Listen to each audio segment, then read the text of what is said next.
All right, let's get right into it. We are tackling the big one today. Are electric cars really the future, or are they just a fad? Well, the answer might actually come from a very surprising and, let's be honest, kind of smelly hero from our automotive past. I mean, you've heard all the arguments, right? Oh, the charging takes forever. Or, I've got major range anxiety. And of course, the big one, they're never going to go mainstream. There is so much skepticism out there. And you know, if you look at some of the numbers, you might actually start to think, maybe the critics have a point. So let's take Europe. By 2025, it looks like EVs will make up about 17.4% of the market. Now don't get me wrong, that's real growth. But for technology that's supposed to completely change the world, doesn't exactly sound like a total takeover, does it? But, and this is the fun part, what if I told you this whole story, the slow start, all the controversy, what if we've seen it all before? Like, this isn't some brand new premiere, it's a rerun of a classic blockbuster from the 20th century. Okay, so let's dive in. Our big historical parallel is the diesel engine. Yep, that one. You know, the clunky, noisy, rattly engine that for decades nobody thought would be anything more than a tractor engine, right before it completely took over the world. And this is where it gets kind of spooky. Look at the complaints side by side. Early diesels? Slow, noisy, inefficient, a niche for trucks. Today's EVs? Range anxiety, slow charging, a niche for eco-warriors. And the final blow for both? It will never go mainstream. I mean, come on, does that sound familiar or what? So how does a technology actually make that leap? How does it go from being a punchline to being the king of the road? Well, the numbers tell this incredible story of a very, very slow burn. Just look at diesel's journey. It basically chugged along for decades. In 1975, a tiny 3% of the market. It took 25 years just to hit 32%. But then something happened.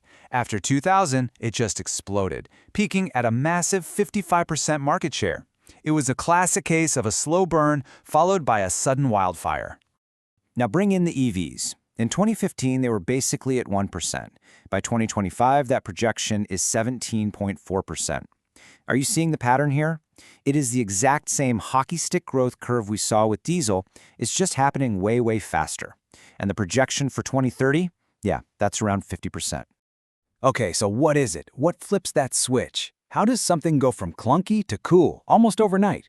Well, it turns out it all comes down to a technology tipping point, a moment where innovation finally catches up with ambition.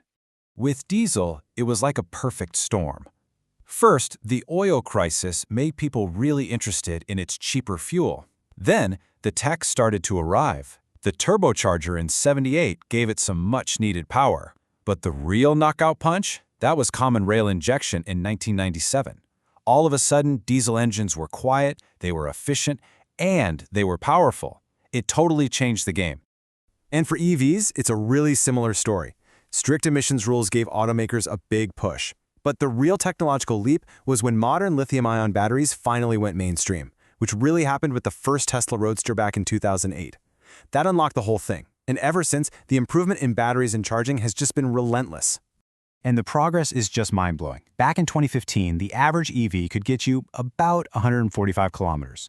A decade later, that's more than tripled to 450 kilometers. And by 2035, we're looking at an average of 700 kilometers. So yeah, range anxiety, it's pretty much melting away with every single year.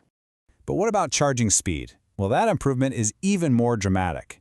In 2015, you were lucky to find a 50 kilowatt charger. By 2025, that's quadrupled to 200 kilowatts. This is the stuff that makes long road trips in an EV not just possible, but genuinely practical. And just think about what that means for your time. A charge that took almost an hour in 2015 is now down to about 15 or 20 minutes. By 2035, we're talking around 10 minutes. That's basically a coffee break. That whole argument of it takes too long to charge is getting weaker and weaker by the day.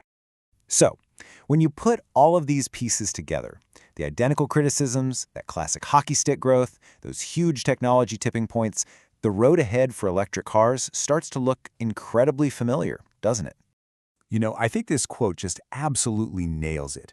What was once this exotic, fringe idea for a tiny group of people is now a totally real option for a huge chunk of car buyers. And in another 10 years, it won't even be a debate. It'll just be normal. So the next time you hear somebody say that electric cars are never, ever going to take over, just think about the weird, unlikely story of the diesel engine, because it's a fantastic reminder that in the world of tech, what seems impossible today can become totally normal a whole lot faster than any of us think.